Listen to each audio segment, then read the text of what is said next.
Hi friends, எல்லாத்துக்கும் இனிய பொங்கல் நல்வாழ்த்துக்கள். நம்மளோட சேனலை சப்போர்ட் பண்ணுங்கள், ஷேர் பண்ணுங்கள், சப்ஸ்கிரைப் பண்ணுங்கள்.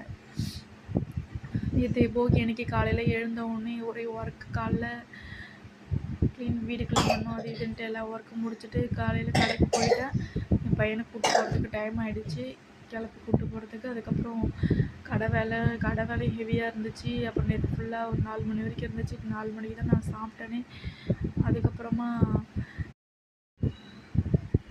6 மணி வரைக்கும் கடை வேலையே இருந்துச்சு. அதுக்கப்புறமா கொல்லிக்கு பொங்கல் வைக்க போனோம். பொங்கல் வைக்க போயிட்டு சாமிலாம் பொங்கல்லாம் அங்கேயே வச்சு விறகு வச்சு சமைச்சி அதுக்கப்புறம் சாமிக்கு படைச்சிட்டு வீட்டுக்கு வந்து நைட்டு சாப்பிட்டு அதுக்கப்புறம் நைட்டாக கோலம் வர போட்டு கலர் அடித்து எல்லாம் முடிச்சுட்டு படுக்கிறதுக்குள்ளே நைட்டு 11 மணி ஆகிடுச்சிங்க. அவ்வளோ டயர்டாகிடுச்சு, சுபாடான்ட்டு ஆகிடுச்சு. ஓகே ஃப்ரெண்ட்ஸ், எல்லாருக்கும் பொங்கல் நல்வாழ்த்துக்கள். பாய்.